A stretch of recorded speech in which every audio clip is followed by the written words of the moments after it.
Who's ever not here now is late.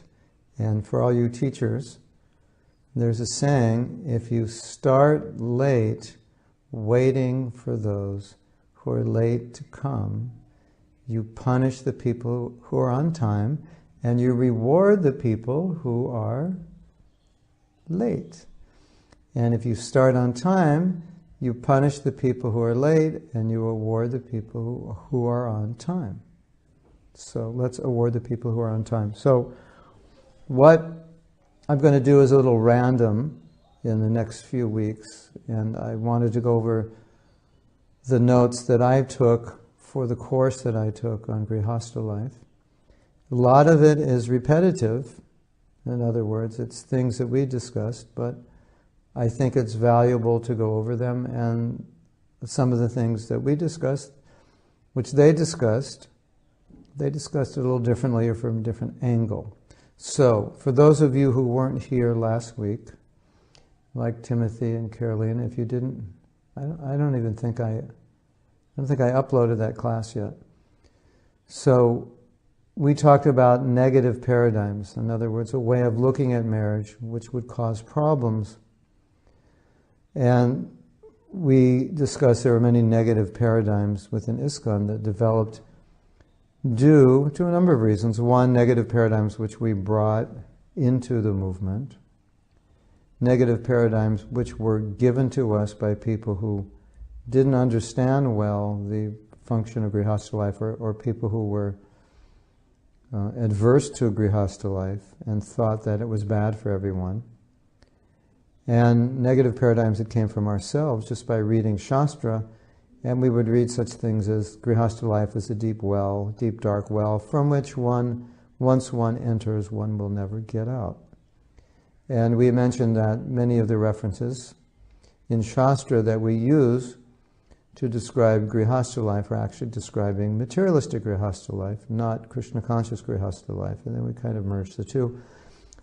Also, which I don't think I mentioned, is people's experience. If people enter Grihastha life and they don't know how to do it well, they will have a bad experience. And when they have a bad experience, then that becomes a paradigm which they share with others, that married life is, and then fill in the blank, something negative. And married life is different from brahmachari life. Brahmachari life, there's less responsibility. So in comparison, one might say, oh, household life is difficult. There's more responsibility. You have to work much harder. You have less time for Krishna consciousness. You'll have, inevitably, if you have children, there'll be so many problems to deal with, and now you're taking care of another person. Whereas before, as brahmachari, you're only taking care of yourself, or you're taking care of a number of persons. So then that may develop negative paradigms. Oh, I was so happy as a brahmachari, but when I got married, this, that, and the next thing became difficult. And so it's an incorrect way of looking at it. It's just the nature of what it is. Same thing happens if you take up responsibility in our movement. You'll have to take charge for people. Before you were by yourself, you just had to worry about yourself. Now you have to take charge of other people. You'll have to deal with their problems, physically, mentally, spiritually. So if you become a guru, if you become a GBC, you have to deal with people's problems. It's really, you're just taking more responsibility. But if you compare it to brahmachari life, it's not comparing apples to apples. It's a different ashram. And therefore, there are also some negative connotations. So, we're going to read some of the negative connotations that came up in the class that people suggested.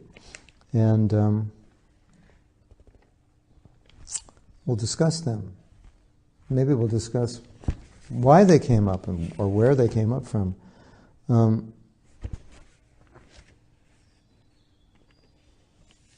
Okay, so let's give a definition of paradigm. At least the definition they gave was a fixed attitude which produces specific behavior. In other words, a fixed attitude, you're looking at things in a certain way.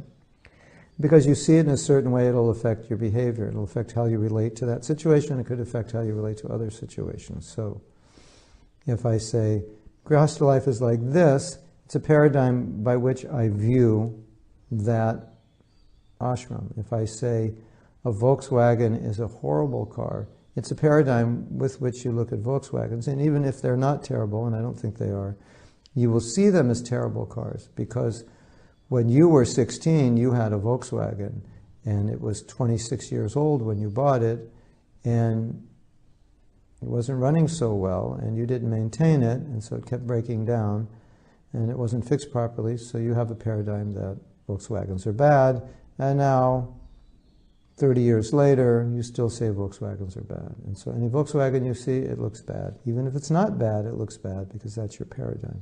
And so we live with many paradigms, and where our vision is obscured, is, how should we say, our vision is maneuvered by our paradigm. Our vision is, what we're seeing is altered by our paradigm. Even though you and I are seeing the same thing, if we see it with a different paradigm, we'll see the same thing differently, and we'll experience it differently because of the way we look at it. Just like if I say, Timothy is a very nice person, then everyone who looks at Timothy will see him and say, oh yes, I can see he's very nice. If I say Timothy is not very nice, then you'll look at him and say, oh, Mahatma said Timothy is not very nice. Then everything Timothy does you'll look at with suspicion, because you'll think, what's he up to? Because he's not nice. He's going to take advantage of me. It's just a paradigm through which you look. It's like a lens. So then your behavior towards Timothy is going to change because of the lens. Yes? Yes, Pollock? Yes, how you look at things. You know, you have an experience. Let's say, Pollock, you have an experience with a Arab person, and it's very good, and then you think, well, Arab people are nice. So you have a bad experience, then you might think Arab people are not nice, and that becomes your paradigm towards those people. You may have experience with women. Say, women, I had a very good relationship, I had a bad relationship. That could affect your paradigm. You say, all women are like this, and so when you see women, you already have a way that you deal with them. You have a belief about them. You have behavior towards them based on an experience or based on what someone told you. Okay, now here's a nice saying. In Krishna in the material world, the paradigm in the material world is marriage is disposable. Disposable means you take something, you use it for a while, and then you dispose of it. You put it in the trash, or you put it in your garage. Marriage is disposable. You marry, use it for a while. If it doesn't work for you, you dispose of it. You get divorced. I read something yesterday. Very interesting. It said, in the past, when a woman got married, her bridal dress, she would save it for her daughter. But now she saves it, not for her daughter. Who knows what she saves it for? Take a guess.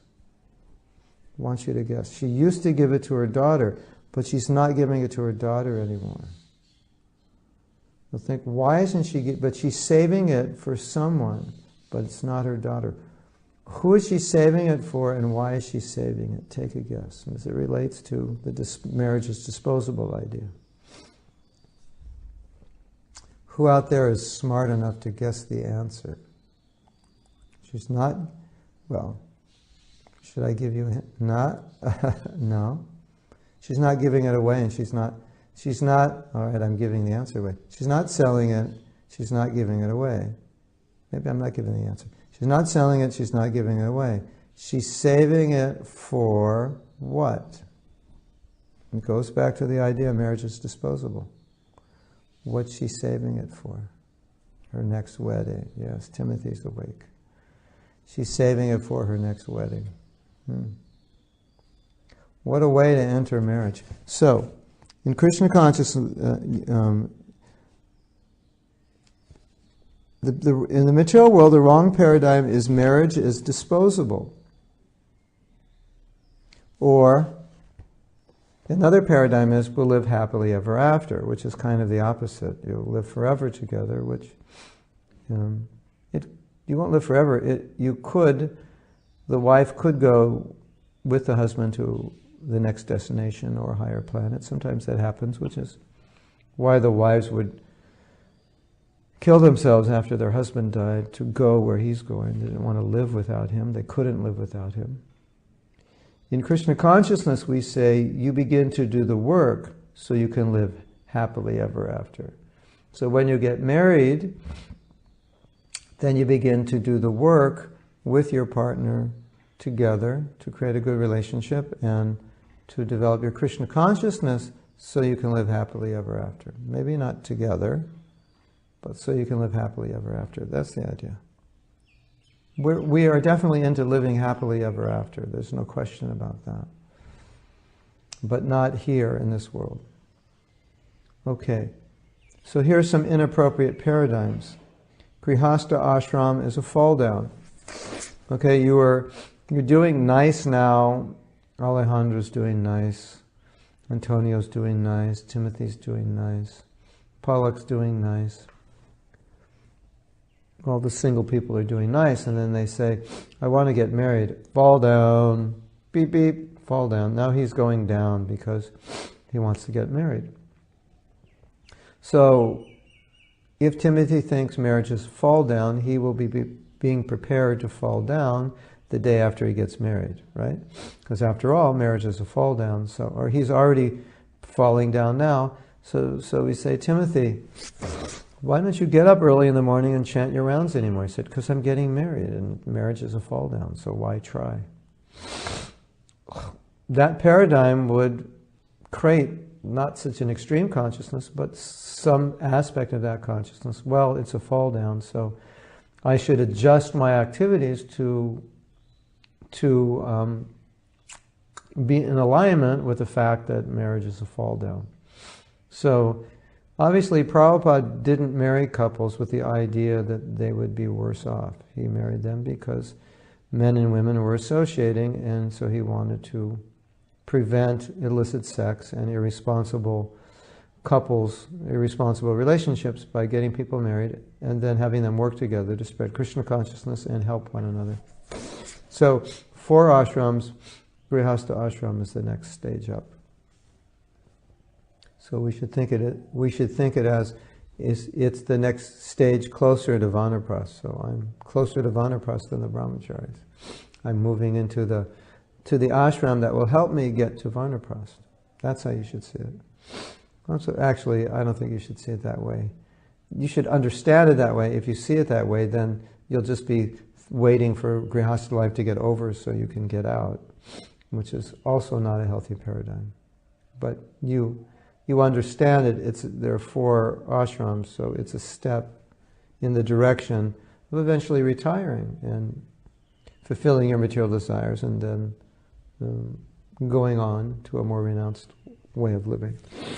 Women is the cause of bondage. Yeah, it's true. It says that in the Bhagavatam. But women in and of themselves are not the cause of bondage. It's a relationship of sense gratification between a man and a woman that's the cause of bondage. Woman is not the cause of bondage for any man who wants to serve that woman or help that woman in some way, or doesn't have any specific relationship with that woman. She's not a cause of bondage for him. She's only a cause of bondage for the man who wants to enjoy her. So it's true, woman's a cause of bondage. Now, is your wife a cause of bondage? If you want to enjoy her for your sense gratification, yeah, she'll be a cause of bondage, as will anything which you want to enjoy will be a cause of bondage. She'll be a greater cause of bondage, because that attraction is stronger, but it's the same principle. Okay, woman should do whatever the man says, even if inappropriate.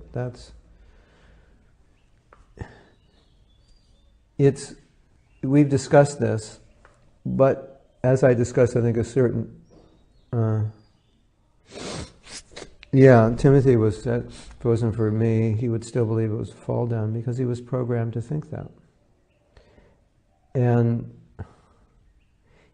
if you think it's a fall down, if Timothy thought that marriage was a fall down, he would be depressed right now because he would feel that he's a failure. And he would be lacking enthusiasm in his preaching. But he's very, Timothy is going to be married, and he's very enthusiastic because he's working with Carl together. Practically they were working together anyway, and they weren't married. And so now they can actually work together officially, which makes it normal, and it wasn't completely normal before. But they're very inspired to spread Krishna consciousness. And they can see that working together they can actually do more, because she can take care of the women, he can take care of the men. They work as a team. So Prabhupada's idea is if you work well together, then as a team, you can do so much. So it's not a fall down. And you could say, no, Timothy should have taken sannyas. You can think about that in 30 years or so. But now, he has positive attitude that this will be good and we'll work together to advance. And so, if that's how he's thinking, then he'll advance. Otherwise, if he was thinking as a fall down, he would just be moping and groping right now, thinking, oh, I failed. I got married, I failed. No, but see, actually, Timothy, you were failing before you got married. Because the failure was that you wanted to get married, or you and Carolina, already had a relationship. But, so the relationship was not externally sanctified, it was just kind of internally suppressed. So actually you're more fallen before. If you look at it that way, you could say that it was more of a fall down before, because you were living more or less like a brahmachari. Externally, but internally, not exactly like a brahmachari. So now, your external and your internal are aligned, so there's no duplicity, so you're less fallen, according to me. Okay. Palak says, one should go into the Grihastha ashram thinking someday I will continue to Vanaprastha. Sounds counterproductive. Yeah, it is.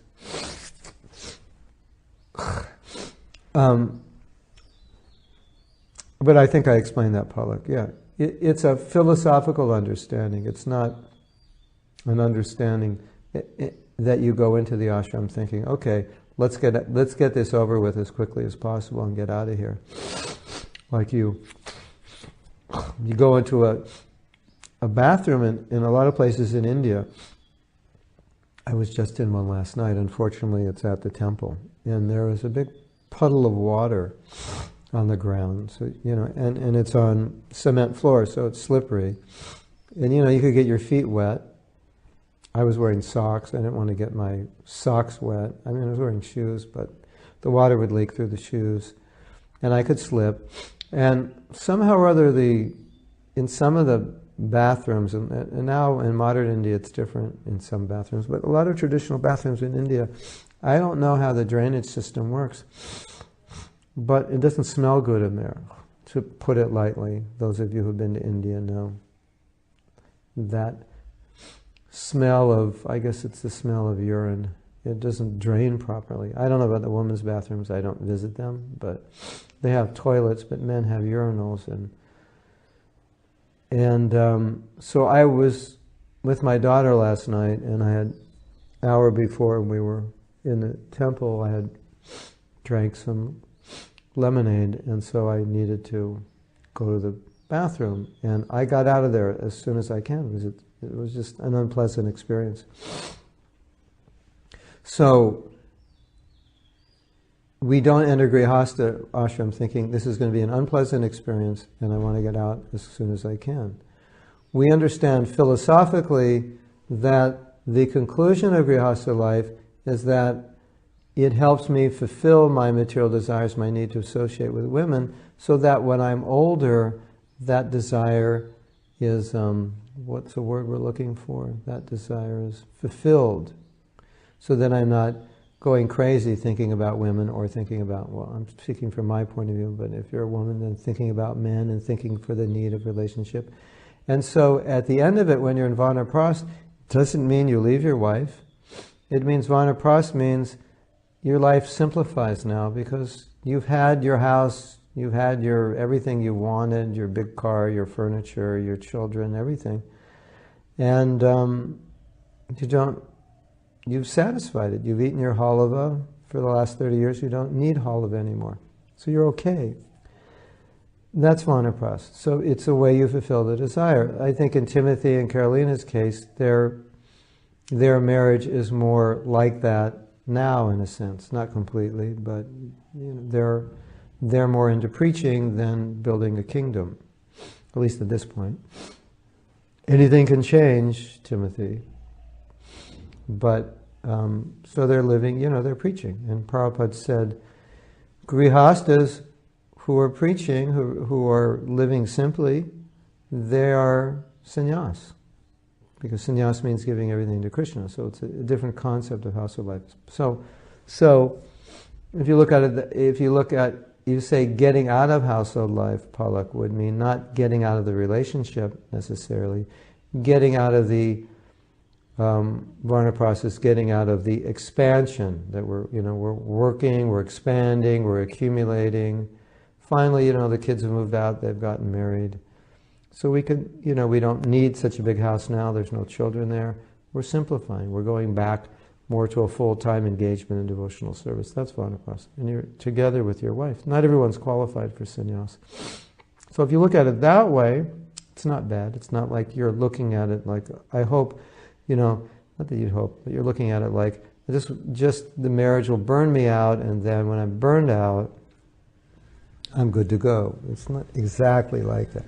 I think the word is fulfilling.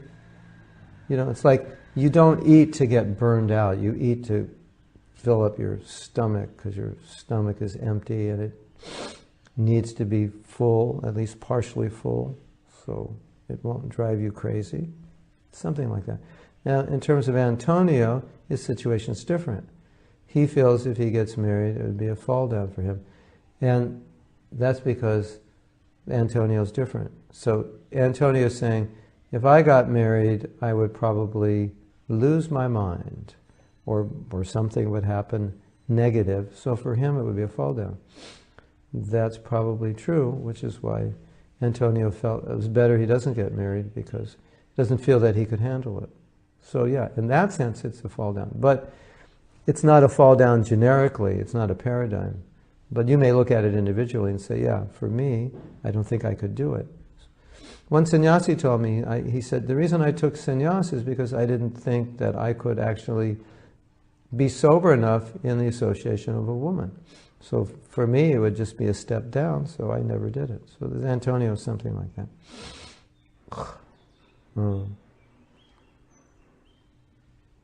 Yeah. Soul Tool Center. Yeah. So now his kingdom, Timothy's kingdom, Timothy's house is going to be a center. Yeah, so that's sannyas in Grihastha life. And if Carolina is into it and they're both preaching, they're happy. It's just if Carolina wants to fill up the center with little babies and Timothy's like, no way, then you have a problem. But until that day happens, you have no problem. It may not happen, who knows.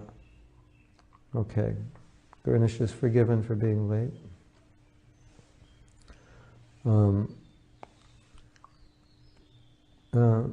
Anthony says, I actually feel that I'm a failure because no one would want to marry me.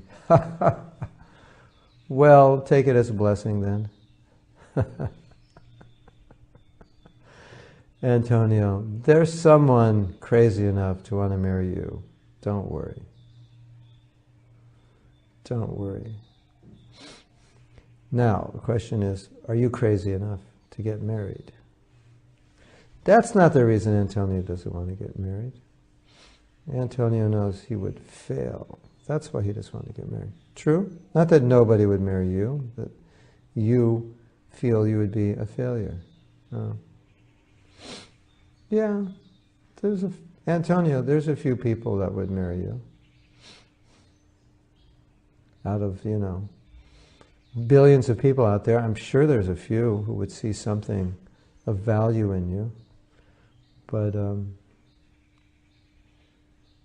you feel happier not being married. That's the point. You feel safer, right? Yes, okay. I think that's what we discussed last week or the week before. Okay.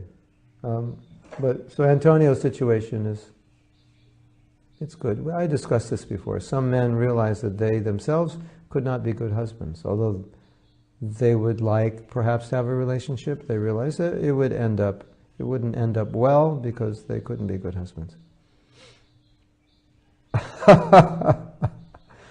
I'd be scared to marry anyone who would want to marry me. That's a good line for a song, Antonio. Because you think, wow, she must really be desperate, or she must really be bewildered because she sees something in me. Okay, you could write a song. I would be scared to marry anyone who would want to marry me. That'll be the chorus. Palak will write the song for you because he's a songwriter. And you can sing it at our next class. And you can send me a recording, then I'll play it. Okay. Women should do whatever the husband says, even if inappropriate. In principle, the woman should be obedient to the husband. And as I said many times, that's for the woman. That's not for the man. Say, look it, you should do whatever I say. Never something inappropriate. Never. That's not her duty. And the man's duty is not to be demanding. Okay, another paradigm. So women should do whatever the man says, even if inappropriate, or even if he's not balanced or normal, which I guess would mean he would say something inappropriate. Marriage is for fulfilling personal desires. That is a huge problem. I'm going to get married to fulfill all these desires. And your wife is thinking the same thing, and then it becomes a battle of Kurukshetra. Because you're supposed to fulfill her desires, she's supposed to fulfill your desires, but you're both trying to get the other. You're both trying to manipulate that, but you're both thinking, no, I'm trying to get her to fulfill my desires. She's trying to get you to fulfill your desires. And and it's like, it doesn't work. So don't get married thinking, now I'm going to enjoy life. Now I'm going to enjoy sense gratification. You'll be let down. Battle of Kurukshetra. No. Sometimes in Grihastha life, it makes the Battle of Kurukshetra look like kids playing. Grihastha life can be some serious battles, unfortunately, which is a devotee said yesterday. He said, "Isn't it interesting? See, a devotee is very kind, and some devotees they're so conscious that if there's ants, they won't kill them, but unless you have 10 million, you have to do something to get rid of them. But if there's just a few ants, they'll flick them. They'll make sure not to step on them. If there's a hungry dog, you have something, they'll feed them. Sometimes the devotees feed the ducks. So the devotees saying, devotees are very nice even to animals, but they're not nice to their spouses. As we've been talking about that before, but I thought that was interesting. We're even nice to an ant, but not to our spouse. So, okay, children are a burden to spiritual life. We used to have this thing. It's kind of pathetic. There was a devotee. He was married, but he didn't have children. And then, when the children were around crying, he called them squawkers, because to his ears it was a disturbance. You're giving class, a child's crying. It is a disturbance. But in the next room, you're doing some service, a child's crying. To a grihastha or to a woman who has children, it's not really a disturbance to her. People who don't have children, it's more of a disturbance to them because they don't understand it. But where in the world, and where in the world are kids called squawkers? Can you get rid of that squawker? He's disturbing things. Take your squawker out. Very interesting. That was in mid-70s. So we're all in our mid-20s. The renounced order or grihastas not having kids, the children who were crying became squawkers, which is not a nice way to call a Vaikuntha child. Prabhupada said they're all Vaikuntha children. So another negative, kids are burden, kids are squawkers, kids take all your money, drain your energy. And some people have that experience in Grihastha life because they wanted to do some particular service, but they had to take care of their kids. So they had this, they have this negative paradigm comes out of that.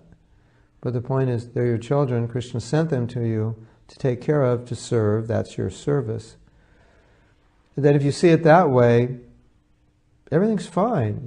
However burden it is, you just see it as your devotional service. But if you see your devotional service as something other than the kid, then the kid's getting in the way of your devotional service, then this negative paradigm comes. That's where it comes from. The kid's a burden, and the kid is a disturbance to your devotional service, because actually you could be chanting now, but you have to take care of them at 5:30 in the morning because they don't feel well today. But rather you see, no, that's my service. You could think the same thing about the deity as a disturbance, because I could be chanting, but I'm taking care of the deities this morning. You don't think like that because you see deity worship as service, but you don't see taking care of your child as service. As soon as you see it as service, then you're fine. Then the paradigm shifts. And taking care of them at 5:30 in the morning, although you'd rather not, it's just you accept it. It's not frustrating. It's not overly burdensome. Okay. I don't know if all of you are aware that these paradigms existed in ISKCON. You're lucky that you didn't join ISKCON, or you're lucky that all of these paradigms are not alive and well, although I would say in some places they may be alive, maybe not so well, maybe not so alive. Some places dead, I don't know. Krishna Kirtan, what you think? Are they alive and well where you are, or have they died, or some of them are alive and well? Half alive, on their way out, they're dying, they're in their last days. Yeah, not only in ISKCON, yeah. But, like to think of kids as a burden, you can think of your husband and wife as a burden. But that means that there's no affection, there's no relationship, really good relationship, because, it's like your car, you have this beautiful car and you take care of it, you always keep cleaning it, you're always maintaining it, and you love the car.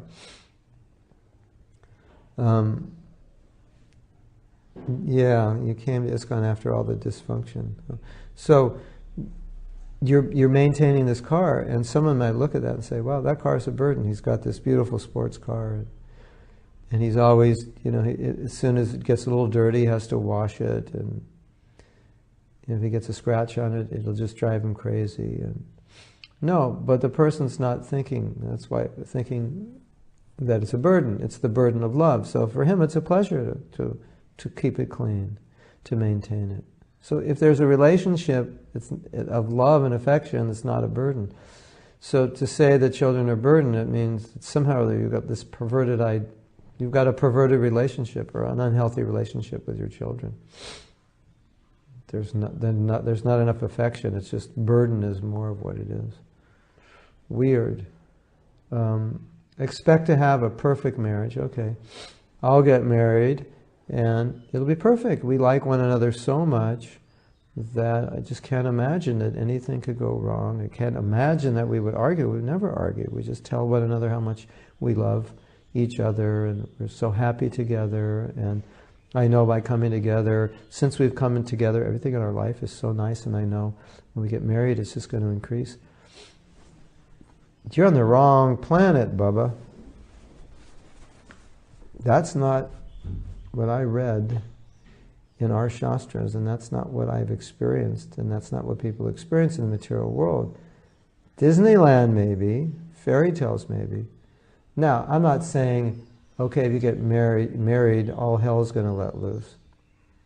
No, you can have a wonderful marriage. You can be very happy, very compatible. You can do amazing service, and you can look back at your life when you're older and say that was really good. But you're not going to say that was perfect. It was without problems. No, that's not. So if you enter it thinking like that, then when there's a problem, you're going to get frustrated. You're going to be let down. So,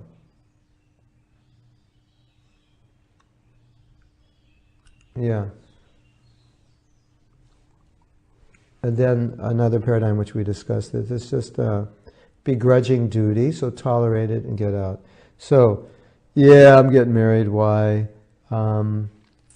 Because I can't maintain brahmachari life. Well, you really want to get married? Well, if I didn't have to, I wouldn't. But, you know, I don't see myself as a brahmachari. So what's your plan? Well, I'll get married and I'll tolerate it. And then, you know, I'll get out. As soon as I become more detached, then I'll just get out. No, it doesn't work that way. And if you think that way, make sure you tell your potential wife that, because unless she's been taking opium or something, she's not going to marry you. Of course, this is another topic I wanted to discuss. The intoxication, I don't know if we'll get to it today, and I have discussed it a little bit, but we discussed it in the Grihastha class. It's really important. The intoxication of being together and how that enables this certain Shakti. I'm just not actually one of Krishna's Shaktis, I'm joking. But it appears that there's this like bewildering potency, that if you really like somebody, you can just get so bewildered by them that even a man says to you, yeah, I just want to get married, tolerate it, you know, do it and get out. And you like him so much, you say, yeah, let's do it. I don't advise marrying somebody like that. Unless you feel that way also, and you know, it's going to be like 2 or 3 years, and then you're out. Hey, it was a successful marriage, 3 years, and we're out, we're over it. Yeah, we're over it now. We're on our way to bigger and better things. It's not actually the idea of marriage. Another one, blame a bad marriage on karma. So you're not getting along. So you're going into the marriage thinking, well, if it's going to work out, it's because I have good karma. If it's not going to work out, it's because I have bad karma. So what that means is you don't work on the marriage. You just let your karma delineate the score of your marriage. Well, this year is going to be bad because my chart, it says Saturn is strong, it's in this house, and I have a debilitated this, and that means it's not good for marriage. So, probably going to be a bad year, probably going to be a lot of difficulty in my marriage. So, not a good way, because you're disempowering yourself. You're giving all your power over to fate, and you're not doing anything about it. And because we're devotees and we believe in karma, sometimes we get overly influenced by karma. Yeah. So, Krishna Kirtan says her daughter is preparing for initiation and marriage.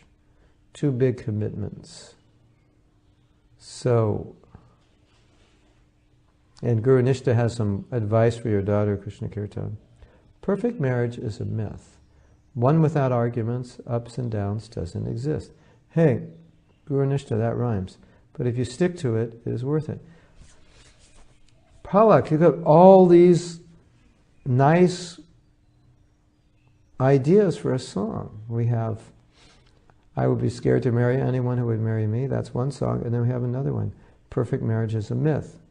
One without arguments, ups and downs. Maybe it's a rap. Perfect marriage is a myth. One without arguments, ups and downs, doesn't exist. But if you stick to it, it is worth it. Yo. Now we have like songwriters and rap artists here. Oh my God. Okay, everybody, clap your hands. No. Now we could say, if we break the myth, No, so let's redefine. So no, see, the thing is, when we say perfect marriage, I mean, okay, it's just like the love and the relationship is better, better, better, more wonderful in a fairy tale sense. But we don't say perfect marriage is you become Krishna conscious. If you're together and you become Krishna conscious, that's a perfect marriage. Materially, it may not be perfect, but spiritually, it's perfect. So then that's the next line. Perfect marriage made in Vaikuntha. Perfect marriage, not made in heaven. If you become Krishna conscious, then your marriage will be perfect. Yeah, France, they're in trouble. Looking for the perfect love, if you're a Frenchman or woman. So if your expectation is we become Krishna conscious together, and that's perfection, there may be material imperfection, but if together you become Krishna conscious, because like your husband or wife may do things you don't like, they may not live up to your standards, whatever. They may not put the cap back on the toothpaste. They may not press the toothpaste tube from the bottom. They may press it from the top, and then you go in the bathroom and go, I hate this. Why don't you press the tube from the bottom? Don't you know that's the way you're supposed to do it? And you didn't put the cap on right. That's the joke in marriage, how they get frustrated because the world is a big heartache, according to Palak. He has experience. So the toothpaste tube doesn't matter, and the toothpaste cap is not a big issue. You guys could probably work it out, right? And if nothing else works, hire a maid to put the toothpaste cap on the top and squeeze the bottom so you don't fight. But if together you become Krishna conscious, whoa, that's perfection. If you can help one another go back to Godhead, that's a perfect marriage, isn't it? Even if it's not perfect, that's perfect, right? Isn't it? I think so. Even if this world is a big heartache and you had a heartache in your marriage, but it made you Krishna conscious, it's perfect. Yes? Okay. Okay. Now, does anybody have any questions on the paradigm? Because I'm in a paradigm discussion, because I'm going to go to another discussion, which is a little more random now. Random points that they're making. But if you have anything to say or any questions, I mean, the point is that it's funny that people would think that there's a kind of utopia in marriage, because when we come to Krishna consciousness, we come because we realize the world is not perfect. And so rather than think, I'm going to get married and everything is going to be extremely different, we think, no, it's a shelter. Marriage is a shelter. There are certain comforts you get. There's certain advantages you get, but it's not that it makes the material world perfect. It can make it easier to deal with if you do it right. It can make it more difficult to deal with if you don't do it right. So that's the idea. So you have to get your paradigms in relation to reality. But I would say that if you learn how to relate better to people, if you learn how to have good relationships, then it can be very good. We should never have this paradigm. No, everything in the material world is bad, and so if I get married, that's also going to be bad. No, material world, it's going to do its thing on you. It's going to do its thing on me. It does its thing. So it doesn't have to make relationships bad. We make relationships bad. It's not the material world makes relationships bad. Material world, it makes the weather too hot, the weather too cold. It creates those disturbances. We just learned that one devotee was probably like 50, he just died, and I was thinking, so weird. Somebody dies. There's your friend. He's no longer there. You can't call him up. You send him an email. He's not there anymore. You call him up. He's not there. It's just, that's weird. There's like a person you interacted with, and they don't exist anymore. That's the material world. So you may have a wonderful marriage, but that's the imperfection of the material world that messes it up. But if you think automatically the marriage is messed up because it's in the material world, no, relationships can be very good. We mess up relationships, but the material world messes up other things, like your spouse may get sick, they may get in an accident, they may die, so many things can happen. So that you can't control, but what you can control is that you can create nice relationship. That's what we're talking about here. Krishna Kirtan says, my daughter and her fiancé are chanting 16 rounds and doing their best to follow regular principles. They help each other materially and spiritually and committed to chant 50 rounds together before getting a child. She wants 4 of them minimum. Wow, better get to work soon. So, your daughter could make a great relationship, or she could make it horrible based on her. And even also from the material point of view, if we do things properly, then materially we avoid a lot of misery. So it's up to us, It's not like, okay, automatically we're going to suffer. Yeah, we will suffer, but you can do things to prevent suffering as far as it's within your power, right? You can drive carefully, you can eat carefully, you can develop good relationship skills, all these things. So just this blank idea that, everything's bad. I mean, devotees are like, Prabhu, material world is horrible. Everything's bad. Yeah, it's bad. Oh man, so much suffering. The paper, everything is just bad news. Yeah, there's so many, even in ISKCON, there's like so many things going wrong. So many devotees have bad relationships. Yeah, even some people, they have friction with their gurus. And it's just, and now, there are radioactivity is going all around the world, because of what happened in Japan and the pesticides. It's like on and on. That's not exactly the way we want to live, because if we live that way, it's like, well, Prabhu, I suggest you don't get out of bed because things are really bad out there, right? So you understand what I'm saying? It's like, okay, I got it. I read Bhagavad Gita. I understand this. I see. I have eyes. I see. Things aren't perfect, but within our families, within our organization, we try to develop good relationships. We try to live in a proper way, do our sadhana, take care of our mental, physical, emotional life as well. So Krishna says, then you can live happy even in this world. As strange as that sounds, you could actually be happy living in this world because you're living in Sattva Guna. Sattva Guna is one of the symptoms of Sattva Guna is happiness. So if you're experiencing unhappiness, just try to understand you're living in passion or ignorance. That's why. So all around you can be misery, but if you're in Sattva Guna, it's not rubbing off, the misery's not rubbing off on you. You understand? So I hope you understand what I'm saying. It's all bad. Everything's bad. Negative, bad. Sometimes devotees do that because they're afraid that they'll become attached materially unless they say everything is bad, right? And then it hits the pinnacle when men talk about women like that. Women are bad. They're just bad. I wouldn't get near them because they're bad. They're so this and they're so that. And, it doesn't work. You can never. Can't live with them, can't live without them. It's cheaper to live without them. You said that's not Krishna consciousness. That's just material frustration. That's not renunciation. That's just being out of balance and crazy. So women aren't bad or good.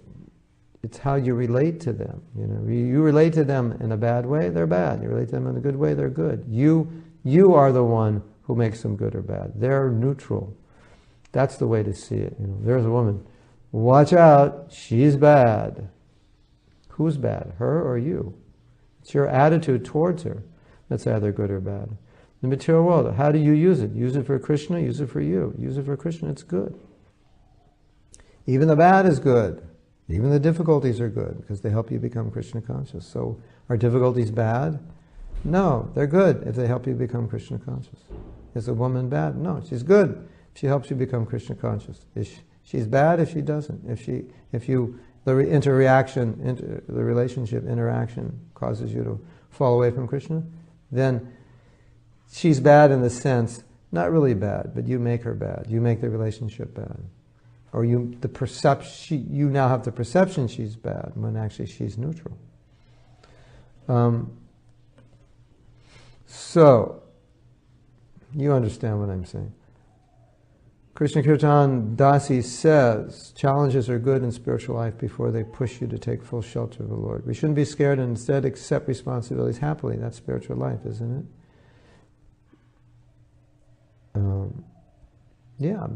So the point is, we make it good or bad, not the situation itself. That's my point. So is Grihastha life good or bad? Well, depends how you play the game, right? So if Krishna Kirtan's daughter plays the game right, then everything will be as good, we say, as good as it can be within the material world. You know? Considering factors which are beyond our control is another thing. I'm talking about factors which are in your control. Okay. Is that good, everyone? Anything else you want to say to elaborate on that? It's really cold here in Vrindavan. You can see the way I'm dressed. All bundled up. It's not supposed to be cold, but it is. Okay. I'll just read a few more. These are tidbits, thoughts to meditate on that I took as notes, which are not organized, but I'll try to expand on them because we'll try to make it more cohesive if I talk about them, and it doesn't relate to paradigms. Now, one of the points the devotees made is a different topic. One of the points the devotees made is that one of the things we need to be aware of, and I think you're all aware of this, is that what you do, what I do, sends a message to people around us. And when we preach, Prabhupada has said there's two aspects of preaching. One is what you do and one is what you say. Because what you say speaks to people. Sometimes it speaks more strongly than what you do. So the devotee, taking this idea, said that being a good grihastha is preaching. Because it sets a good example. So the idea is that Krishna consciousness, Prabhupada said, Krishna consciousness is the solution to every problem. In fact, he wrote to a devotee and said, write a book showing how Krishna consciousness is the solution to every problem. Now, we have more divorce than you find in the secular world. So how is Krishna consciousness solving this problem? From our example, it's not. And somebody could think, I don't want to take to Krishna consciousness because I see you have bad family life, that most of your devotees get divorced. So there's something within your philosophy, there's something within your lifestyle that's causing divorce. I don't want to become Krishna conscious. I'm sure people have thought that when they became aware of bad relationships that devotees had. At least it became a concern. Whereas if the relationships are good, then they think, well, this Krishna consciousness is good because I can see as a result of it, the people who take to it, they have good relationships. And we talked about this very interesting phenomena that devotees have bad relationships when Krishna consciousness is all about relationships. And we end up with bad relationships, both with spouses and within the organization. Very strange phenomena. I'm giving a workshop on this in Vancouver when I go. And I'm meditating, and also I'm going to go to Mauritius and give this workshop. It's such an important topic. It's such an interesting topic. And you have a philosophy which establishes as one of the most central aspects of the philosophy, relationship, and how we are deficient in many ways in our organization in relationships, and very deficient in Grihastha ashram. It's just, I want to kind of get to like the root and the soul and the cause of this, because it's such an interesting thing. If any of you go back to school and do a PhD, do it on this. It's the whole idea of jihad, you know. Islam is a religion of peace, and then you end up with people killing, you know.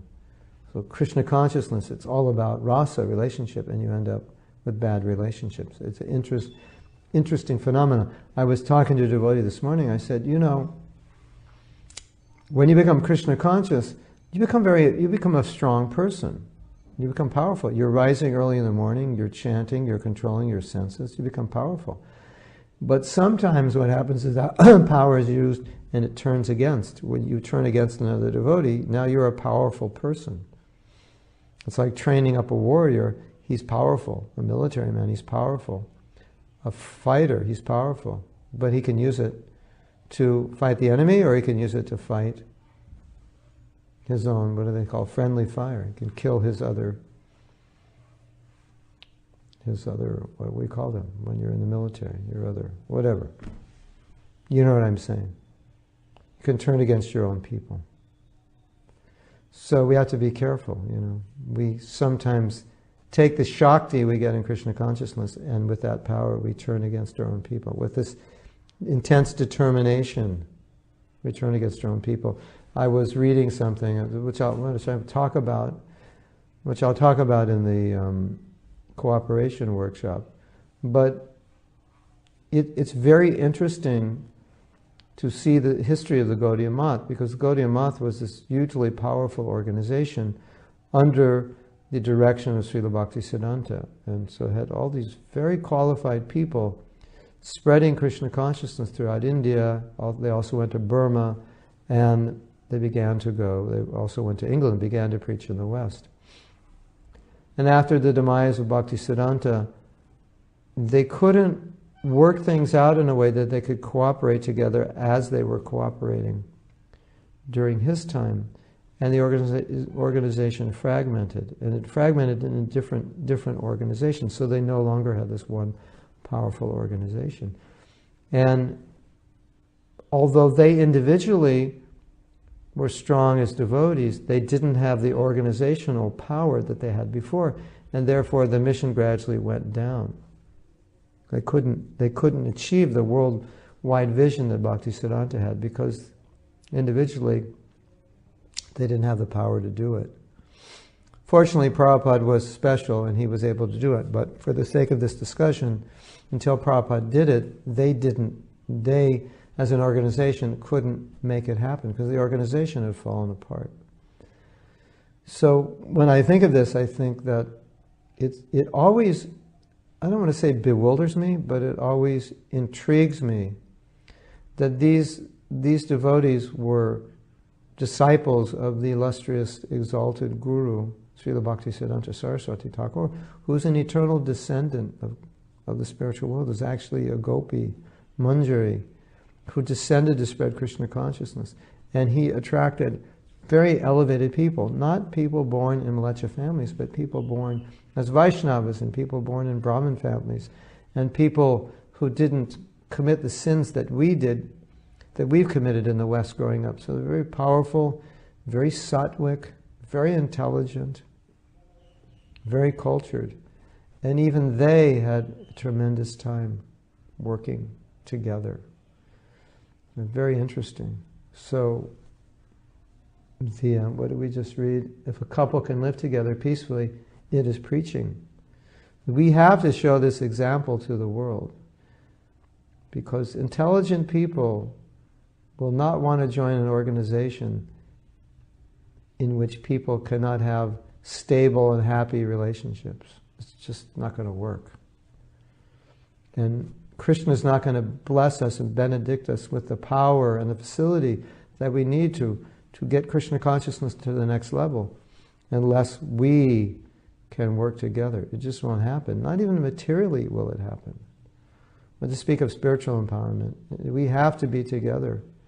We have to be working together on a high level materially for things to happen. It's just like I say, imagine you had two teams and you're going to bet on the team that's going to win the game. And one team, they can't cooperate, The quarterback says, okay, this is the plan. And then someone says, nah, I don't like that plan. I'm not going to do it. And so they're all doing their own thing. Or they're having their huddle and they're having a big fight. And they have to take timeouts just because they're fighting. They can't agree. What team would you bet on? You obviously wouldn't bet on them. So in the same way, if we're not working well together, how effective will we be? How effective will we be as a family if we don't work well together? So let's see what Pollock says. Pollock says, if we have the wrong conceptions about the other side, Mataji's, or in this, or if you're a Mataji, a woman, a mother, that would be about the Prabhus. We have the wrong conceptions about the other side, the opposite sex, that limit our ability to share love, and or even the fact that you're willing to try and share love. That's a paradigm I deal with. It's like a closed loop, and then there's frustration, heartache, and no KC. Love can flow. It's like it's stuck. Not a Krishna, I'm stuck, help, stuck, but a stuck. Yeah, exactly.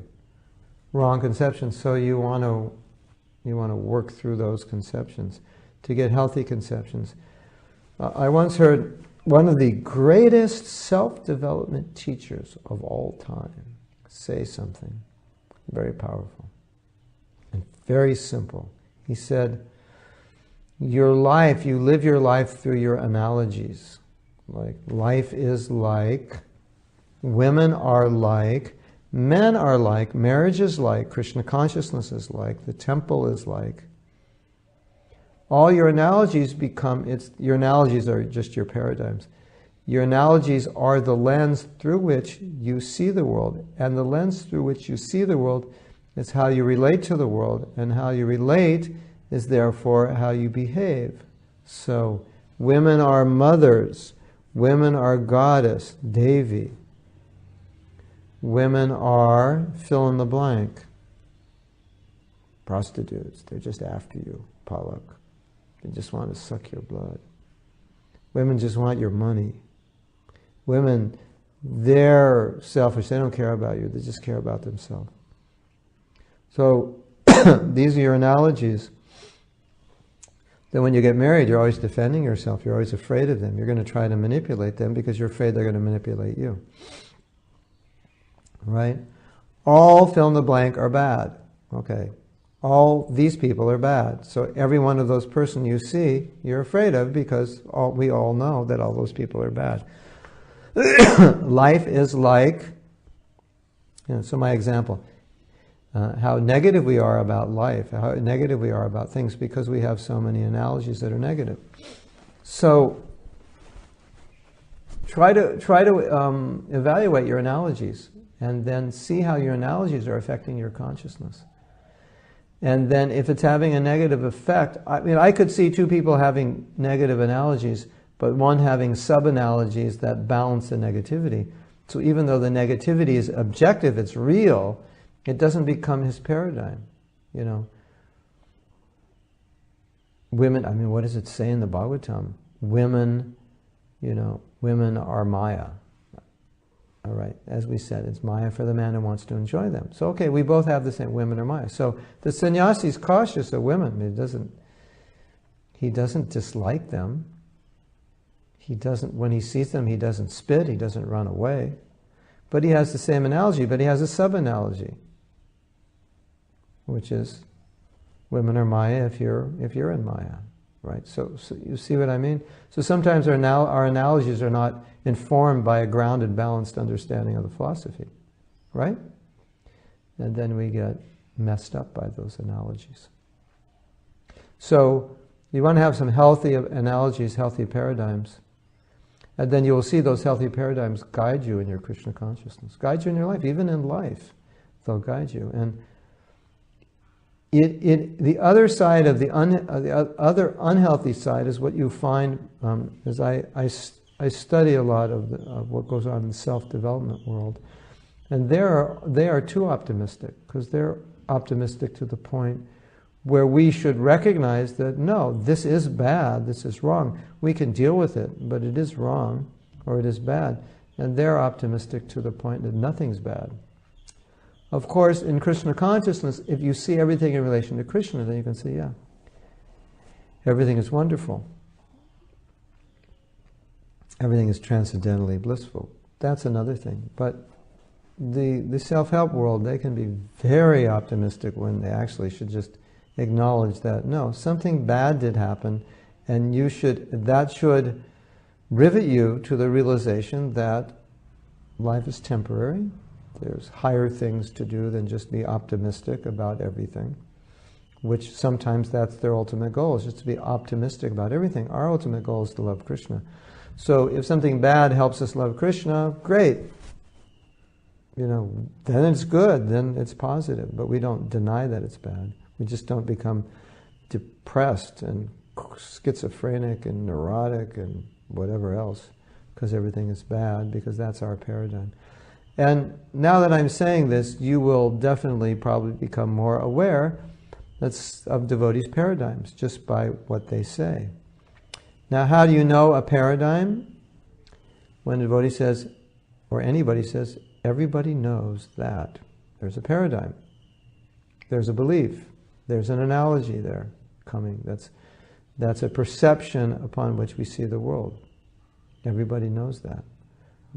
Of course, cliches are analogies and paradigms. Everybody knows that.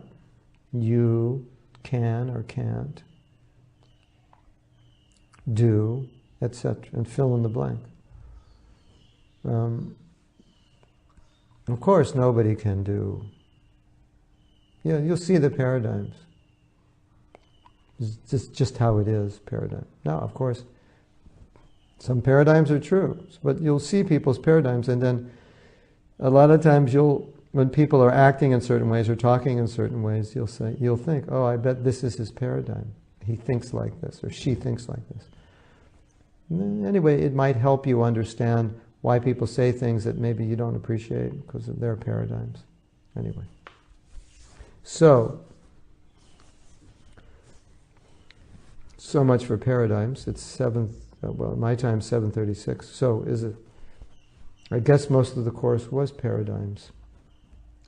But next week we'll begin talking about this idea, setting an example. You're preaching through your example.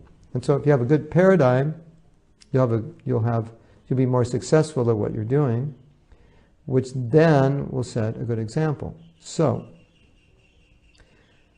when you have the wrong paradigm, or or have the right paradigm, which is out of balance, which is not grounded in a complete understanding of what comprises that statement, or all the contextual relevance of that statement, or the body of knowledge which is nourishing that statement, then you can get a very negative, self-defeating, that's a good word, self-defeating paradigm.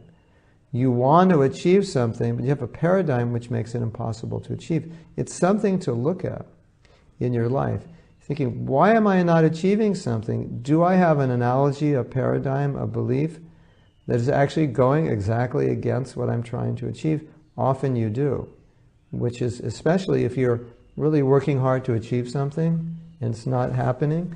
It's definitely an area to look at. Of course, you just may be doing something wrong. That's another obvious possibility. You don't know how to do it. You're doing it the wrong way. But you may be doing it the right way. And if you're doing it the right way and it's not happening, then you want to look at paradigms. Maybe it's just you can't make it happen because your paradigm is so negative, it's impossible. Does that make sense? You want to achieve something. Like, I want to have a good Grihastha life, but my paradigm is that Grihastha life it's Maya, it's a fall down, you just get in and get out. There's no utopia, there's no perfect marriage. But at the same time, some part of you is trying to make the marriage work, and I just can't understand why my marriage is not working. I'm really trying. Well, look at your paradigms. They're all self-defeating paradigms. So you can look at that in any aspect of your life. Why you may not be succeeding, you may have self-defeating paradigms which are causing you to achieve a different result than really what you want or should want. Okay. So Palak, well, the analogy thing is very interesting. I'll check it out. Yeah, it's very interesting. It's very powerful. To change the analogy, you use affirmations or think it over. You could use affirmations, but sometimes it's just the analogy. Well, thank you for explaining the difference between self-help and KC. Yeah. So, for example, the analogy, women are, what's a good analogy? Women are Maya. Women are mothers, right? Now, if women are Maya, then I will perceive women as sexual objects because they're binding, they're attracting, they're alluring, and therefore dangerous. So they should be something that I should avoid, distance myself from, dislike, because be scared of, run away from, even perhaps if things get really difficult, spit on the thought, don't spit at them, and talk negatively about to just reinforce the situation in such a way that I don't fall prey to this Maya that they represent. So that's the way you relate to them. Women are mother. What does mother mean? Nurturing, affectionate, kind. All of a sudden, the sexual fear goes away because mother and sex, they're like worlds apart. Of course, the world's so crazy now, maybe they're not. But for normal people, mother and sex are two complete opposite poles, right? She's mother, she's nurturing, kindness, affection. So then you feel, then if you're around women, I'm not using this as an excuse for brahmacharis to hang around with women in secluded places. But I'm saying in the normal course of life, men and women are together. Maybe not always right up against one another, but together. In our temple here, there's thousands of devotees. We are pretty much up, when you're walking around the temple, there's men, women everywhere. You can't avoid it. So when your analogy is of the nurturing woman, mother, affection, kindness, there's no sexual thing. So you're not running away, you're not spitting, you're not talking bad about them, because you're only seeing mother. And so why would you talk bad about your mother? It doesn't make any sense. So your analogy then becomes your way you're perceiving things. So not necessarily do you have to do affirmation, unless the analogy that you're trying to create is very difficult for you, because another analogy which goes against this is ingrained deeply within your heart. Then you may want to do affirmations or do a little work in altering beliefs.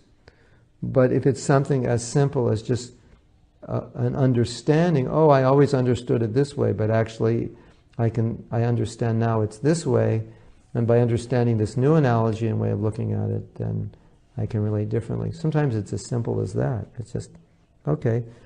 Next up, Palak, when you see women, instead of thinking, oh, there's a woman, she's beautiful, watch out, this is Maya, she's the enemy, this and that, just think, mother, here's another mother. And then you won't necessarily think so much of that woman in terms of you being a man, her being a woman. You think her being a mother, which is not sexual. It's a non-sexual relationship. That's why the analogy is given by Chanaka, because mother is the most non-sexual relationship you can have, or father in the case of women, with a member of the opposite sex. What's more pure than mother? So you see what I mean? So the point is, you want to look at your analogies and you want to understand, are these analogies in line with what I want to achieve in my life?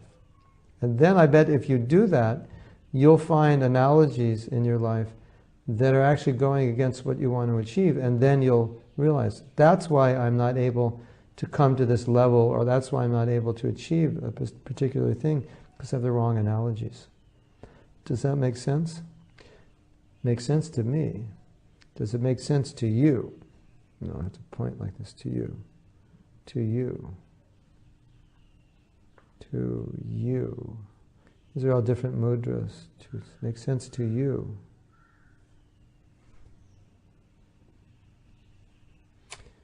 Now you have to try to discover if you have analogies, like very disempowering negative analogies about things that are holding you back. Now, some negative analogies can push you forward. So the material world is a place of suffering. It's an impetus. It doesn't, but it's part of a larger body of knowledge in which it may be a place of suffering, but there's a better place which is called Krishna consciousness, which you can attain right here in your own consciousness, which the suffering can be an impetus to achieve. So then the suffering doesn't become a negative, it becomes a positive. Otherwise, the material world's a place of suffering, you just become depressed, if that's your analogy. So if your analogy, if it's elucidated by a balanced body of knowledge, then the negative can actually not be negative, can be positive. Right? Yes. Alejandra understands. If Alejandra understands, then I think we can assume I have communicated it well. Okay.